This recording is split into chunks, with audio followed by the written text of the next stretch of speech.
چند علاماتیں اور چند نشانیاں ہیں جس کو تفسیر عزیزی اور تفسیر کبیر نے ذکر کیا کہ حضرت مولا علی رضی اللہ تعالی عنہ سے روایت ہے کہ متقی کی پہچان یہ ہے کہ وہ گناہ پر قائم نہ رہے۔ متقی کی پہچان یہ ہے کہ وہ گناہ پر قائم نہ رہے اور اپنے نیکیوں پر غرور اختیار نہ کرے۔ آج دیکھتے ہیں کہ تھوڑی سی نمازیں پڑھ لینے کے بعد یا تھوڑا کچھ کام کر لیں تو ہمارے دل میں عجیب عجیب خیالات آنے لگتے ہیں کہ دنیا کا سب سے متقی میں ہی ہوں، دنیا کا سب سے بڑا نیک آدمی میں ہی ہوں۔ حضرت مولا علی رضی اللہ تعالی عنہ فرماتے ہیں کہ متقی کی یہ سب سے بڑی نشانی یہ ہے کہ وہ گناہ پر قائم نہ رہے اور اپنے نیکیوں پر غرور اختیار نہ کرے۔ حضرت حسن بصری رضی اللہ تعالی عنہ فرماتے ہیں کہ متقی وہ ہے کہ اللہ کے مقابلے میں غیر اللہ کو اختیار نہ کرے، اللہ کے مقابلے میں غیر اللہ کو اختیار نہ کرے اور دنیا کی تمام چیزوں کو اللہ کے قبضہ و قدرت میں مانے، اللہ کے قبضہ و قدرت میں مانے۔ حضرت ابراہیم بن ادہم رضی اللہ تعالی عنہ فرماتے ہیں کہ تقوی یہ ہے کہ مخلوق تیری زبان میں، ملائکہ تیرے کام میں اور اللہ تعالی تمہارے دل میں کوئی عیب اور کوئی کجی، کوئی ترہا پن نہ پائے۔ ملائکہ تمہاری زبان میں، مخلوق تمہاری زبان میں۔ یہ ہوتا ہے نا کہ ہم کچھ کرتے ہیں تو بھائی میں یہ کر رہا ہوں، میں وہ کر رہا ہوں، میں نے ایسا کیا، میں تو ایسا کیا۔ تو مخلوق تمہاری زبان میں، ملائکہ تمہارے کام میں اور اللہ تعالی تمہارے دل میں کوئی عیب نہ دیکھے، نہ پائے۔ یہ تقویٰ کی نشانی ہے۔ جس طریقے سے اپنے بدن کو سنوارنے کے لیے اچھے اچھے لباس پہنے جاتے ہیں، حضرت امام واقدی فرماتے ہیں کہ جس طریقے سے اپنی زبان اپنے جسم کو اچھے اچھے لباس سے آراستہ اور پیراستہ کرتے ہیں، ویسے ہی اللہ کے خاطر اپنے دل کو بھی صاف کرو، اللہ کے لیے اپنے دل کو صاف کرو۔ حدیث شریف میں آتا ہے کہ تقوی متقی وہ ہے جو شبہ کی چیزوں سے بھی بچے، جو مشکوک چیزیں ہیں، جو شبہ میں ڈالنے والی چیزیں ہیں، اس سے بھی بچے۔ حضرت ابن سیرین رضی اللہ تعالی عنہ کے پاس 40 گھڑے گھی کے تھے، 40 گھڑے گھی کے تھے۔ تو غلام نے آ کر خبر دی کہ ابن سیرین کسی ایک چوہا گر گیا ہے گھڑے میں۔ حضرت امام ابن سیرین نے فرمایا کہ کون سے گھڑے میں چوہا گرا ہے؟ چوہا گر کے مر گیا، کون سے گھڑے میں؟ تو غلام نے کہا کہ پتہ نہیں چل پایا، لیکن کسی میں گرا، مجھے یاد نہیں کس میں گرا ہے۔ تو حضرت ابن سیرین نے فرمایا کہ 40 گھڑوں کو اچھل دو۔ کیوں؟ اس لیے کہ اب 40 گھڑا مشکوک ہو چکا ہے۔ مشکوک چیزوں سے بچ کے رکھنا ہے نا۔ حضرت امام اعظم ابو حنیفہ رضی اللہ تعالی عنہ ایک مرتبہ اپنے مقروض کے گھر میں قرض کے تقاضے کے لیے تشریف لے گئے، جس کو قرض دیا تھا اس سے قرض مانگنے کے لیے اس کے گھر تشریف لے گئے۔ تو دھوپ بڑی شدت کی تھی، گرمی بڑی تیز تھی۔ تو حضرت امام اعظم ابو حنیفہ رضی اللہ تعالی عنہ اس گھر سے تھوڑی دوری پہ کھڑے رہے۔ تو آپ کے ساتھی نے کہا امام اعظم ابو حنیفہ اس گھر کے سائے کے قریب کیوں نہیں جاتے، آپ دور میں کیوں کھڑے ہیں؟ تو حضرت امام اعظم ابو حنیفہ رضی اللہ تعالی عنہ نے فرمایا میں اس گھر کے قریب، اس سائے کے قریب اس لیے نہیں جانا چاہتا کہیں ایسا نہ ہو کہ میرا دیا ہوا قرض اس سائے میں کھڑے رہنے کا سود بن جائے، میں اس سے بچ رہا ہوں۔ اللہ اکبر۔ آپ سوچیں کہ تقویٰ کیا ہے۔ آج بڑی آسانی کے ساتھ ہمارا نفس ہمیں پرہیزگار کہتا ہے، ہمارا نفس ہمیں متقی کہتا ہے اور ہم اپنے آپ کو متقی ماننے لگتے ہیں۔ اللہ تعالیٰ ہمیں صحیح تقویٰ عطا فرمائے۔ ایک روایت ہے کہ حضرت عبداللہ بن عمر رضی اللہ تعالی عنہ اپنے ساتھیوں کے ساتھ ایک جنگل میں تشریف فرما تھے کہ تھوڑی دیر میں پہاڑ سے ایک آدمی بکری چراتے ہوئے نیچے اتر رہا تھا اور بڑی گرمی اور شدت کی گرمی، دھوپ بڑی تیز۔ حضرت عبداللہ بن عمر رضی اللہ تعالی عنہ جب ان کو دیکھا تو وہ زمانہ بھی بڑا قیمتی زمانہ تھا، لوگ جانے چاہے نہ جانے، اخلاقیات کا یہ عالم تھا کہ کسی کو دیکھ لیتے تو فوراً دسترخوان میں دعوت دیتے، کسی کو دیکھ لیتے تو فوراً دسترخوان میں دعوت دیتے، کیونکہ ان کا عقیدہ تھا، ان کا اندر کا فیت یہ تھا کہ جب کوئی مہمان آئے گا تو برکتیں لے کر کے آئے گا۔ تو آپ نے حضرت عبداللہ بن عمر رضی اللہ تعالیٰ عنہ نے اس چرواہے کو دعوت دی کہ آؤ تم بھی کھانا کھا لو، دھوپ کی شدت ہے، آؤ کھانا پانی کر لو۔ تو اس چرواہے نے کہا معاف کیجئے گا، میں روزے کی حالت میں حضرت عبداللہ بن عمر رضی اللہ تعالیٰ عنہ بڑے ششدر ہوئے کہ اتنی تیز دھوپ اور شدت کی گرمی، اور یہ پہاڑ سے بکری چڑھاتا ہوا آ رہا ہے، اور اتنی شدت کی گرمی میں یہ روزہ رکھے ہوا ہے۔ حضرت عبداللہ بن عمر رضی اللہ تعالیٰ عنہ کو حیرت ہوئی، تو آپ نے اس کے تقویٰ کو مزید آزمانا چاہا، تو آپ نے فرمایا کہ ایسا کرو کہ اس بکری کو مجھے بیچ دو، اس ایک بکری کو مجھے بیچ دو۔ تو اس نے کہا میں کیسے بیچ دوں، کیونکہ یہ تو میرے مالک کا ہے اور یہ میرے پاس امانت ہے، میں امانت میں خیانت نہیں کر سکتا۔ حضرت عبداللہ بن عمر رضی اللہ تعالیٰ عنہ نے فرمایا کہ اگر تم امانت میں خیانت نہیں کر سکتے تو مالک کے خوف سے ارے ایک بیچ دو، اب مالک کو جا کے بتا دینا کہ جنگل میں بھیڑیا آیا اور بکری کھا گئی۔ یہ تو عام سی بات ہے کہ جنگلوں میں بھیڑیا آتا ہے اور بکریاں کھا لیتا ہے، تم بھی جا کے یہی کہہ دینا مجھ سے رقم لے لو۔ اب اس شخص نے جو جواب دیا، اس شخص کو جب کہا گیا کہ بکری بیچ دو اور مالک کو بتا دینا کہ بکری کو بھیڑیے نے کھا لیا ہے تو تم کو پیسہ بھی مل جائے گا، تمہارا فائدہ ہو جائے گا۔ عبداللہ بن عمر رضی اللہ تعالیٰ عنہ اس کے تقوی کا امتحان لے رہے ہیں، اس کے تقوی کی آزمائش کر رہے ہیں۔ تو سنیے اس نے کہا فَأَيْنَ اللَّهُ، اگر میں ایسا کر دوں تو یہ بتاؤ کہ پھر اللہ کہاں، یہ بتاؤ کہ پھر اللہ کہاں۔ اللہ اکبر، فَأَيْنَ اللَّهُ کہنا تھا۔ حضرت عبداللہ بن عمر رضی اللہ تعالیٰ عنہ بے انتہا متاثر ہوئے اس غلام کے سے۔ اس کے بعد آپ اس کے مالک کے پاس تشریف لے گئے اور مالک کو پیسے دے کر کے اس غلام کو آزاد کیا، اور یہاں تک کہ جو بکریاں بھی تھی اس کو بھی خرید کر کے اس غلام کے حوالے کیا۔ تو کیا کہ جب بندہ اللہ کی بارگاہ میں تقوی اختیار کرتا ہے، اللہ سے خوف و خشیت رکھتا ہے، تو اللہ تعالیٰ اس کے درجات، اس کے دنیاوی معاملات میں بھی آسانی پیدا فرماتا ہے، اس کی آخرت میں بھی آسانیاں پیدا فرماتا ہے۔ یہ تو تقوی کی بات ہو گئی۔ الذین یؤمنون بالغیب ھدی للمتقین، قرآن ہدایت ہے تقوی شعاروں کے لیے، قرآن ہدایت ہے پرہیزگاروں کے لیے، قرآن ہدایت ہے اللہ سے ڈرنے والوں کے لیے۔ کون تقوی شعار، کون پرہیزگار، کون اللہ سے ڈرنے والے؟ الذین یؤمنون بالغیب، وہ لوگ جو غیب پر ایمان لاتے ہیں، وہ لوگ جو غیب پر ایمان لاتے ہیں۔ یہاں پر ایک بات سمجھیں آپ، ایمان تمام نیکیوں کی جڑ ہے، ایمان تمام نیکیوں کی جڑ ہے، ایمان تمام نیکیوں کا اصل ہے۔ اگر ایمان نہ ہو تو عمل کا کوئی فائدہ نہیں۔ ایمان تخت ہے اور عمل نقش و نگار، یا اس کو اور آسان لہجے میں سمجھ لیں کہ ایمان یہ پلاٹ ہے، ایمان یہ بیس ہے، پلاٹ ہے، اس کو میں زمین کی سطح سے بتانا چاہتا ہوں کہ ایمان ایک پلاٹ ہے، اور عملیات کیا ہیں، اس کے بلڈنگ ہیں، اس کے فرنیچر، اس کے آرکیٹیکٹ، پتہ نہیں کیا کیا چیزیں آتی ہیں، وہ سب چیزیں اس میں ہیں۔ اب یہ بتائیے کسی کے پاس زمین ہی نہیں ہو اور انلیگل کنسٹرکشن کرنا شروع کر دے، ایمسڈی والا کبھی تو پکڑے گا۔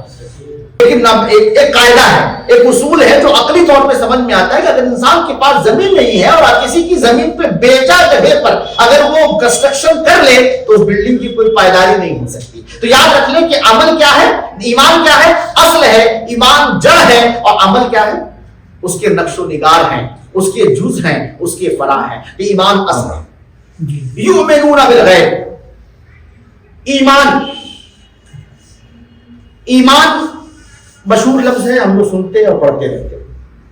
ایمان بنا ہے امینہ یامن، امینہ یامن کا مطلب ہوتا ہے امن پانا، امن پانا۔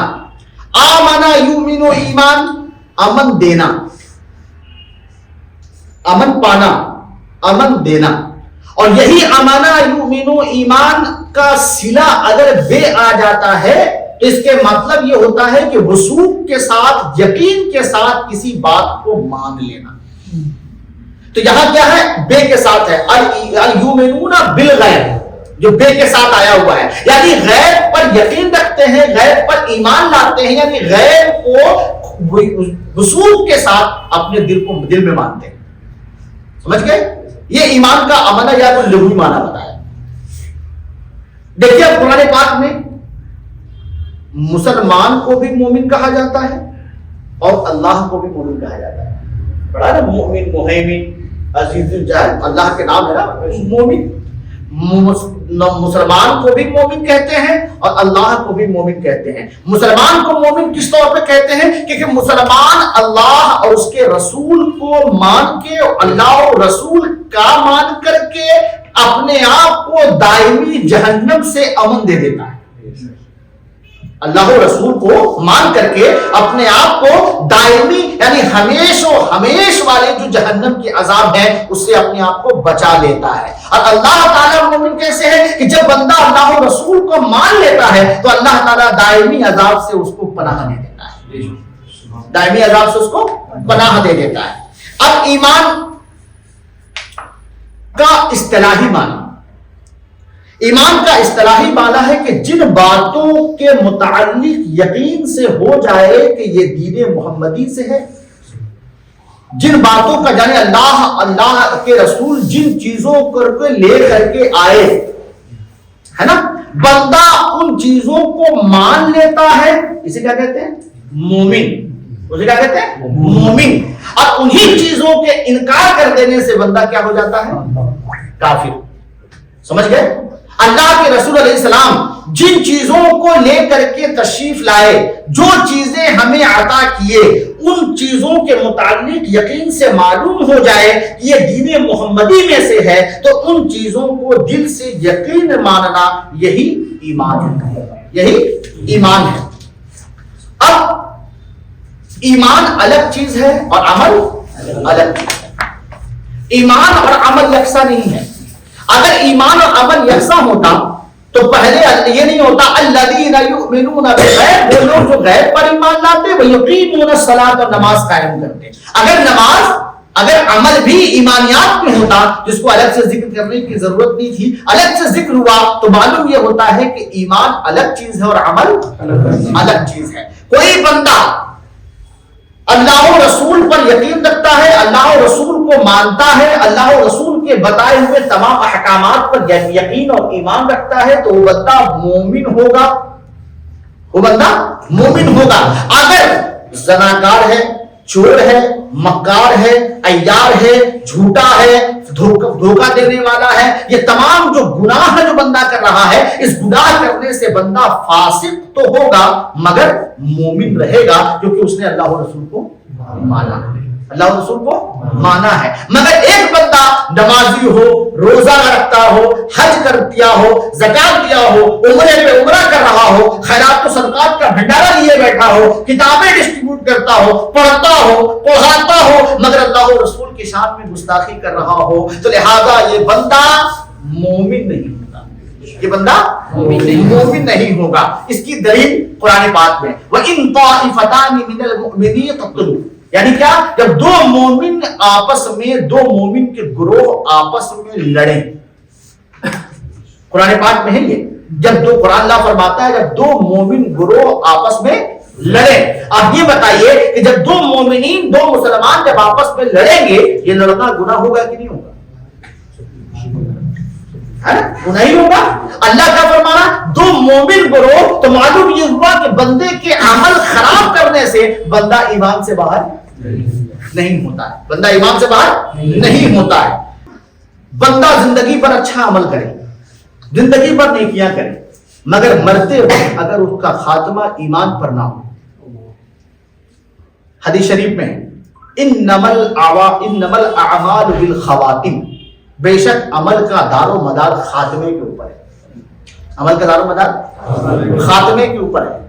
میں نے یہ روایت ایک کتاب میں پڑھی کہ جب بندہ مرنے کے وقت قریب ہوتا ہے، جب بندہ مرنے کے وقت قریب ہوتا ہے، اس کی موت کا وقت قریب ہوتا ہے، تو اس وقت حالت یہ ہوتی ہے کہ اس کا پورا حلق سوکھ رہا ہوتا ہے. یہ میں موضوع کے علاوہ لیکن خشیت پر بات نکلی ہے تو میں یہ بولتا چلوں کیونکہ بعد میں پتہ نہیں یہ باتیں پھر ذہن میں آتی ہے کہ نہیں آتی کہ بندہ پیاس کی شدت میں اس کا پورا گلا سوکھ رہا ہوتا ہے.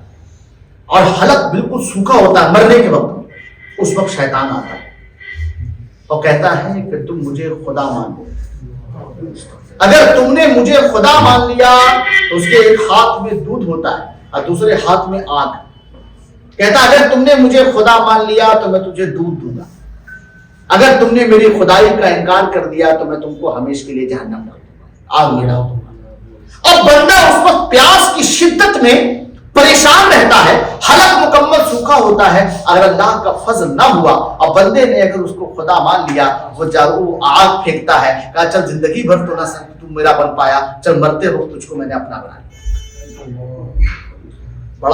بڑی کٹھن ہے ڈگر بن گئی. بات سمجھے آپ؟ اسی لیے ان محفلوں میں واسطہ, ان محفلوں میں جڑاؤ رکھنا چاہیے. کیوں؟ صرف اس لیے. دیکھیے ایک بات اور یاد آ گئی, اب یہ بات ہی سے بات یاد آتی ہے کہ ایک شخص نے ایک طوطا پالا, اور وہ طوطا بھی پالا تو ایسا نہیں پالا, بازار گیا, اور بازار گیا تو اس طوطے کے بارے میں یہ تعریف تھی کہ طوطا نارملی 500 کا ملتا تھا, وہ طوطا 5000 کا بیچ رہا تھا. کہا بھائی اس طوطے کے اندر ایسی کون سی خوبی ہے؟ تو کہا کہ اس طوطا کی یہ خوبی ہے کہ یہ کلمہ بولتا ہے, یہ کلمہ بولتا ہے. تو جب بڑا اچھا بلوا کے دکھاؤ تو طوطا بولنے لگا لا الہ الا اللہ, لا الہ الا اللہ, لا الہ الا اللہ. اب یہ شخص بڑا خوش ہوا, سبحان اللہ, طوطا اللہ کا کلمہ پڑھ رہا ہے, اس سے اچھی بات کیا ہوگی. اس نے پیسہ دیا اور طوطا اپنے گھر لے آیا. اب سنیں, جب طوطا مر گیا تو یہ بڑا رویا, بہت رویا. 1 دن رویا, 2 دن رویا, 3 دن رویا, روتا رہا. تو اس کے رشتہ دار, اس کے اقارب نے اس سے آ کے پوچھا کیا بات ہے, تمہارے گھر پہ اور لوگ بھی انتقال کیے, اتنا غم تمہارے اندر نہ دیکھا, اس طوطا کے مرنے سے تم اتنے غم زدہ ہو. تو سنیے اس شخص نے کیا کہا. کہا کہ سنو, اس طوطے کے مرنے سے مجھے خوف نہیں ہے, میں کچھ باتیں میرے ذہن میں آ رہی ہیں جس کی وجہ سے میرے اندر کا روح کانپ رہا ہے. کہا کیا بات ہے؟ کہا بات یہ ہے کہ اس کے مالک نے, میں طوطا خریدا تھا مہنگے دام میں, 5000 میں طوطا خرید کے لایا تھا, نارملی 500 میں طوطا مل جاتا تھا, میں نے 5000 میں خریدا صرف اس لیے کہ اس کے مالک نے اسے ایک کلمہ سکھایا تھا, وہ کلمہ لا الہ الا اللہ کا تھا. لیکن جیسے ہی طوطا کے مرنے کا وقت قریب آیا, اس کا حلقوم سوکھنے لگا, اس کا حلق سوکھنے لگا, تو کلمہ اس کی زبان سے بند ہو کر کے یہ طوطا اپنی زبان میں ککیانے لگا, اپنی زبان میں چلانے لگا. تو مجھے اس بات سے اندر ہوا کہ اس طوطے کو صرف ایک بات سکھائی گئی, مرنے کے وقت وہ اس کو نصیب نہ ہوا. ہم تو زندگی میں نہ جانے کیا کیا بولتے پھر رہے ہیں, پتہ نہیں مرتے وقت کلمہ نصیب ہوگا.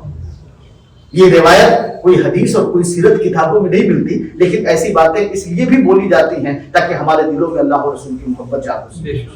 ان محفلوں میں جب ہم کلمہ کا ذکر کریں گے, اللہ اور رسول کی باتیں سنیں گے, نعت پاک سنیں گے, کلمہ ذکر سنیں گے, لا الہ الا اللہ کا حلقہ ہوگا, تو اس سے کیا ہوگا, ہمارے دلوں میں صفائی ہوگی. اللہ تعالیٰ اس کے صدقے میں ہماری آخری وقت میں کلمہ نصیب. اب آپ سنیں, یؤمنون بالغیب, وہ لوگ جو غیب پر ایمان لاتے ہیں. تو مرتے وقت جو ایمان ہوتا ہے بہت اہم ہوتا ہے, یاد رکھیں. لہٰذا اب مرتے وقت اگر ایمان اہم ہوتا ہے تو ہمیں تو نہیں پتا نا کہ ہم کب مریں گے. مرشد مرید اپنے شیخ کے پاس گیا, کہا حضرت ایسا ہے کہ مجھے نماز پڑھنے کا من نہیں ہے, بس آپ مجھے بتائیے کہ میں کس وقت کب میرا پڑھ لینا ٹھیک رہے گا. شیخ نے کہا ایسا کرو کہ مرنے سے 1 گھنٹہ پہلے توبہ کر لینا اور جتنا ہو سکے اللہ کو راضی کر لینا. اب اس شخص نے کہا کہ شیخ محترم مجھے کیا پتا کہ میں کب مروں گا. تو شیخ نے کہا بندے یہی تو سمجھنا ہے, جب تم کو پتا نہیں کہ تمہیں پتا نہیں کہ مرو گے کب, تو پھر ہر وقت کیوں نہیں سمجھتے ہو کہ شاید اب تھوڑی دیر کے بعد ہماری موت ہو جائے, شاید ہر آخری یہ بڑی آخری سانس ہو. لہٰذا اللہ کو راضی کرنے کے لیے ہر وقت لگے رہو, ہر وقت لگے رہو, ہر وقت یہ کوشش کرو کہ اگر بزنس بھی کر رہے ہو تو رضا الہی سامنے ہو, اگر کوئی کام بھی کر رہے ہو تو اللہ کی رضا سامنے ہو, کسی سے ملنے بھی جا رہے ہو تو اللہ کی رضا کو سامنے رکھ کر کے کرو, تو انشاءاللہ تعالی خاتمہ بھی بالخیر ہے. یؤمنون بالغیب. اب ایک وبا پھیلائی گئی, کیا عمل. دیکھیے بھائی کچھ نہیں رکھا ہوا ہے, جو عمل ہی مین ہے. یاد سنے نا آپ جو یہ سوشل اویئرنیس میں یہ بات کی جاتی ہے, دیکھیے ایسا ہے نا کہ بھائی عمل ہی مین ہے. یاد رکھیں اللہ نے پہلے فرما دیا الذین یؤمنون بالغیب, متقی وہی ہے جو سب سے پہلے غیب پر ایمان لاتے ہیں. عمل کا معاملہ